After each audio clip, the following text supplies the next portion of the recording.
3 jours après l'entrée en vigueur de la nouvelle tarification du transport à Abidjan, le Haut Conseil des transporteurs fait le point. Selon le directeur Ibrahim Diaby, le bilan est satisfaisant.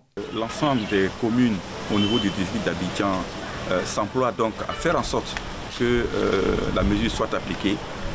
Comme on l'a dit, nous continuons la sensibilisation et les réglages nécessaires à faire pour qu'elle soit appliquée à 100%. Certaines lignes n'appliquent pas encore le nouveau tarif. Pour cela, le Conseil du haut patronat a constitué un comité de suivi sur tout le territoire national pour sensibiliser et veiller au respect des tarifs retenus.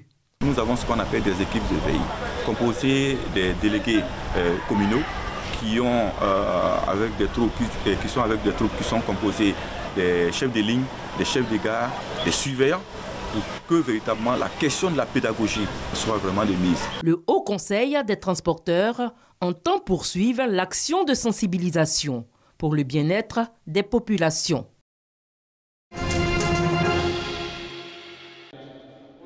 Environ 200 paramédicaux ont pris part à cette journée de formation sur le thème « Renforcement des capacités des sages-femmes et infirmiers pour une prise en charge efficiente des hépatites virales B et C ». Il s'agit d'amener ces femmes et ces hommes de la santé à poser le diagnostic correct, orienter les sujets infectés vers les médecins pour leur prise en charge, sensibiliser les populations sur la fréquentation des formations urbaines et le dépistage et proposer des mesures de prévention à partir des modes de communication. Nous avons pour mission de faire connaître la maladie, de favoriser le diagnostic, de favoriser le traitement et la prévention.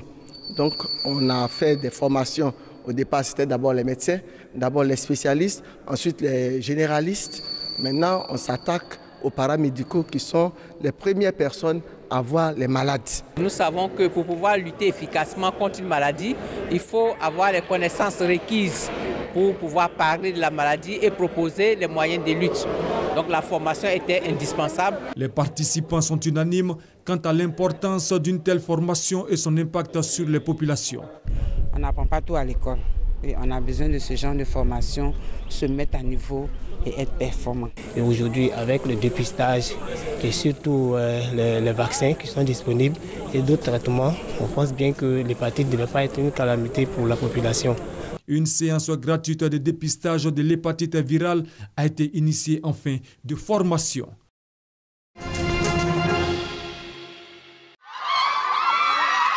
Quelques jours après la proclamation des résultats du baccalauréat, Jean, nouveau bachelier, n'a pas encore de visibilité sur le choix de sa filière. Je viens d'avoir le bac D avec 233 points. Il y a tellement de filières d'options. Pour le moment, je suis embrouillé, je ne sais pas quoi faire. Pour répondre justement à ces préoccupations, un salon de l'orientation a été initié en vue d'aider les élèves à opérer un choix judicieux. Le jeune qui s'oriente doit pouvoir trouver une orientation qui corresponde à ses compétences, à ses aptitudes, mais en même temps une orientation qui puisse correspondre également aux besoins du marché de l'emploi. Voilà, donc c'est un salon qui leur permet d'avoir les informations sur toutes les filières de formation disponibles après le bac, après les études supérieures également, quel que soit le cycle, mais aussi d'avoir des informations sur les différents métiers disponibles après ces formations-là. 3 jours pour informer et guider les élèves, 20 000 visiteurs attendus et 49 établissements exposants. Tout ceci pour permettre aux élèves de prendre la bonne décision. Je suis venue juste pour me faire orienter avec les inspecteurs d'orientation.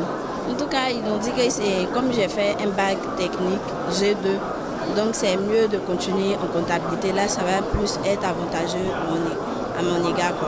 L'objectif d'un parent, ce n'est pas de forcer ses enfants. Il faut leur permettre elles-mêmes de choisir d'abord leur bien sûr, formation. Et le parent vient en appui pour leur dire est-ce que c'est une bonne opportunité ou pas. Et on va ouvrir le débat avec la maman à la maison et tout. Et nous allons en fin de compte décider. Le salon de l'orientation est à sa 5e édition. Il vise élèves, étudiants et stagiaires.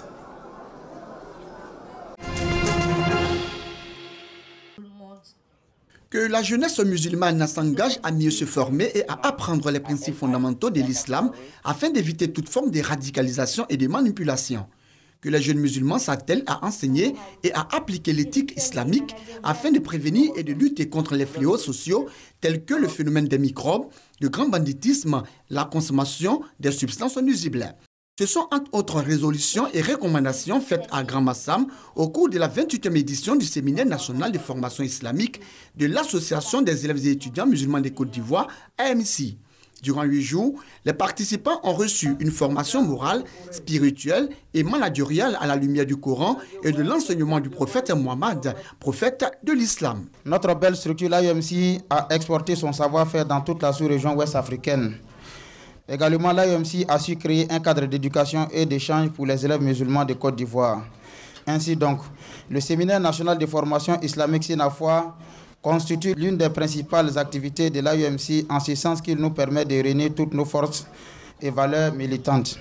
Aussi, certains cadres d'instruction et d'éducation annuels que le comité exécutif de l'AMC met à la disposition de la jeunesse ivoirienne. Ce séminaire a bénéficié du soutien des anciens de l'AMC et de nombreux guides et dignitaires religieux. Motion de remerciement adressée au président de la République, aux imams, aux formateurs et aux encadreurs. Conférences, débats, bénédictions, louanges ont également meublé ce séminaire. Les jeunes sont manipulés. Les athlètes ivoiriens prêts à entrer dans les rangs des compétiteurs pour les Jeux olympiques de Rio 2016 prévus du 5 au 21 août. Ils sont 11 athlètes de 6 disciplines, notamment l'athlétisme, l'escrime, la natation, le judo et le taekwondo, qui devront défendre haut les couleurs du pays. 642 millions de francs CFA ont été déboursés par l'État pour leur participation. Un budget global qui prend en compte les athlètes, leurs encadreurs, les présidents des 6 fédérations sportives qualifiées, les officiels ainsi que la prime de participation qui s'élève à 103 millions de francs CFA. Selon le ministre des Sports et des Loisirs, le gouvernement attend une participation digne des athlètes ivoiriens. Le peuple ivoirien aujourd'hui est un peuple exigeant en bonnes nouvelles. Et il est rare de rencontrer des gens qui vous disent « Oh, vous n'allez pas revenir avec quelque chose ». Tout le monde vous dit « Revenez-nous avec 2, 3 ». Il y en a même qui sont exigeants, qui vous disent « Médaille d'argent, médaille d'or ». Moi, je dis « Quelle que soit la couleur, ramenons une médaille. Ramenons-en 2 ». 240 millions de francs CFA avaient été décaissés et répartis entre les 6 fédérations concernées pour la préparation des athlètes. Ce mercredi soir, la délégation ivoirienne, forte de 50 personnes, accompagnée par le ministre François Amicha, s'est envolée pour le Brésil, d'où elle compte revenir triomphante.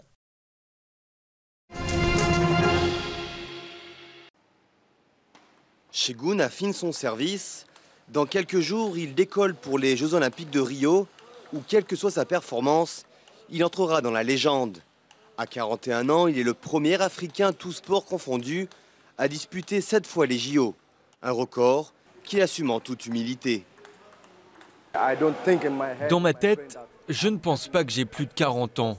Je me suis toujours dit que j'avais la vingtaine. Et je pense que c'est cela qui me motive à toujours m'entraîner dur et qui m'a aidé tout au long de ma carrière. Multi-champion d'Afrique et multiple vainqueur des Jeux africains, Segun domine le tennis de table sur le continent depuis 20 ans grâce à un coup droit au style inhabituel. Pour les JO, par contre, il doit encore faire ses preuves. L'entraîneur de l'équipe nationale espère que cette fois sera la bonne.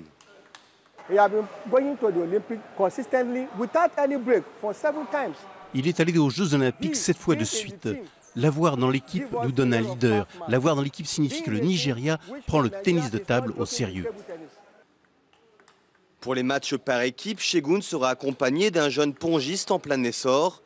Les Nigérians espèrent créer la surprise, même face à l'équipe chinoise. Les Chinois sont les favoris en tennis de table. Mais ce que j'aime dans ce sport, c'est que l'on peut être le numéro 1 et terminer 100e. C'est pourquoi ce sport est très intéressant. Avec près de 5000 adhérents, le tennis de table est un sport populaire au Nigeria. Pour défendre les couleurs du pays, 2 Nigérianes sont également qualifiées et 3 athlètes paralympiques. Les compétitions commenceront le 6 août.